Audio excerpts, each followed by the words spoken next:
Olá! Hoje a gente vai analisar um pouco mais a fundo as causas da lesão renal aguda, a LRA.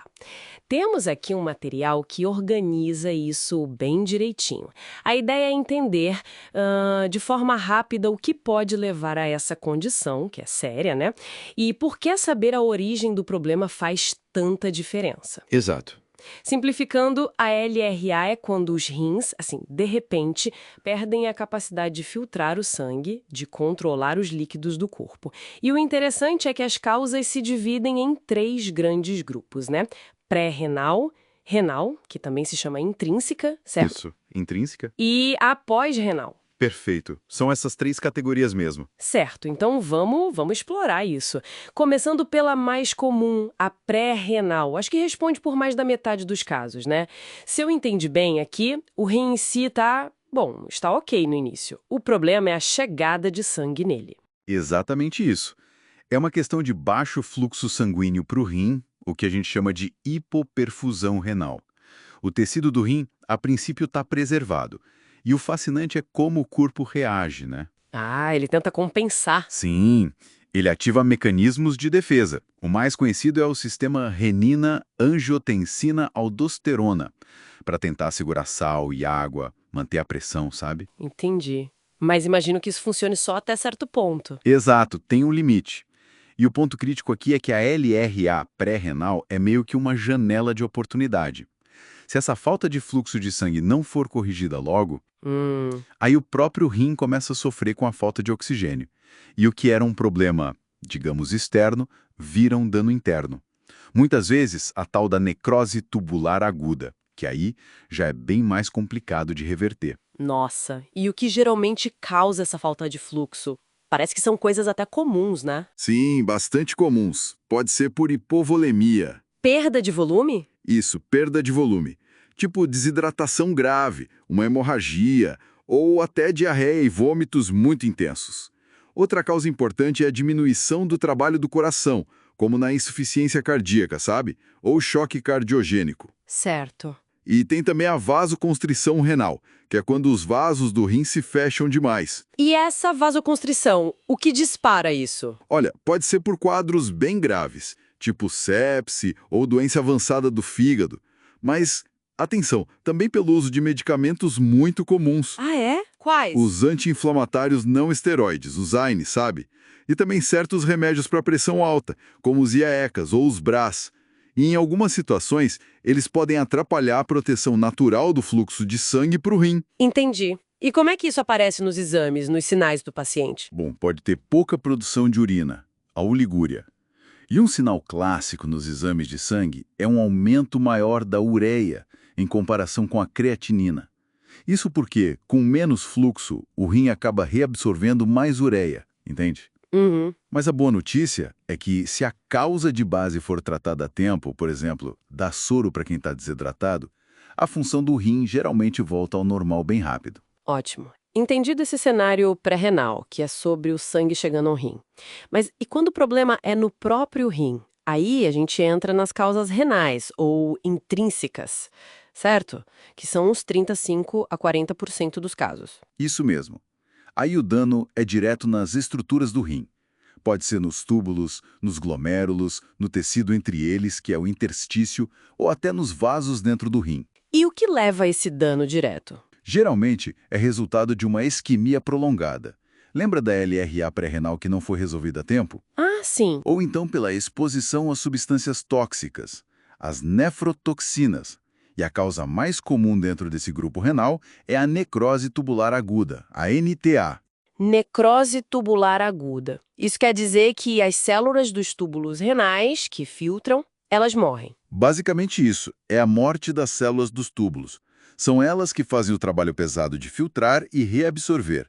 Além da isquemia prolongada, que pode acontecer num choque ou depois de cirurgias grandes, a NTA pode ser causada por toxinas. Que tipo de toxinas podem fazer isso? Olha, podem ser externas, como alguns antibióticos, tipo aminoglicosídeos, anfotericina B, Ou o contraste que se usa em exames como tomografia, sabe? sei. Mas também podem ser substâncias do próprio corpo, que são liberadas em excesso. Por exemplo, a mioglobina que sai dos músculos quando tem destruição muscular muito grande, na rabdomiólise, ou a hemoglobina, quando os globos vermelhos se rompem muito, na hemólise grave. Entendi. E além da ANTA, que outros problemas diretos no rim podem causar LRA? Tem mais? Tem sim. Existem as inflamações. A glomerulonefrite, que é uma inflamação dos glomérulos, aquelas unidades de filtração minúsculas. Muitas vezes está ligada a infecções ou doenças autoimunes, como o lúpus. Certo. E também tem a nefrite intersticial aguda. Essa é uma inflamação do tecido que fica entre os túbulos. Frequentemente é causada por uma reação alérgica a medicamentos, como algumas penicilinas ou, de novo, os AINES. Os AINES de novo. E os sinais, nesse caso de LRA renal, são diferentes? A recuperação muda? Sim, os sinais podem ser mais severos. Pode ter oligúria persistente ou até anúria, que é ausência total de urina. A creatinina no sangue sobe mais. E o exame de urina pode mostrar coisas específicas, como os cilindros celulares, que são tipo moldes dos túbulos danificados. E a recuperação? Então, aqui a recuperação tende a ser mais lenta e, infelizmente, nem sempre é completa, sabe? O que reforça ainda mais a importância de agir rápido nas causas pré-renais, para evitar que chegue nesse ponto. Faz todo sentido. Bom, e por último temos as causas pós-renais. São as menos comuns, né? Acho que 5 a 10% dos casos. Aqui o problema é depois do rim, na saída da urina, é isso? Exatamente. É uma obstrução, um bloqueio mesmo em algum ponto do trato urinário. Pode ser nos ureteres, que são os canais que ligam os rins à bexiga, na própria bexiga ou na uretra, o canal final. E o que acontece quando bloqueia? A urina não consegue sair, então ela acumula para trás, né? Isso aumenta a pressão dentro dos rins. O quadro se chama hidronefrose, que é a dilatação do rim por esse acúmulo de urina. E essa pressão toda atrapalha a filtração. Por isso, a rapidez do diagnóstico e no alívio dessa obstrução é fundamental. A disparada mais comum é o aumento benigno da próstata, a HPB. A próstata cresce e aperta a uretra. Cálculos renais, as pedras nos rins, que descem e ficam presas no ureter também são bem frequentes. A famosa cólica renal. Exato. E também tumores na região pélvica, de próstata, bexiga, colo de útero podem comprimir as vias urinárias por fora. E como a pessoa percebe isso? Ou como o médico suspeita? Bom, muitas vezes tem dor, né? Como a cólica renal se for por pedra. Pode ter diminuição ou até parada completa da urina, a anúria. E o ultrassom geralmente mostra essa hidronefrose, a dilatação do rim, bem facilmente. E aqui a notícia é boa, geralmente. Sim. A notícia aqui costuma ser boa.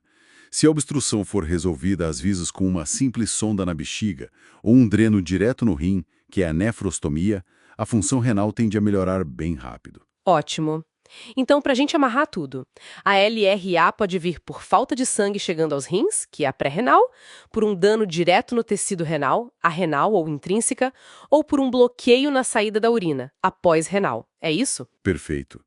E entender em qual dessas três categorias o problema se encaixa é crucial, porque o tratamento muda completamente. Na pré-renal, o foco é restaurar o fluxo de sangue. Na renal, é tratar a causa específica do dano e dar suporte para o rim tentar se recuperar.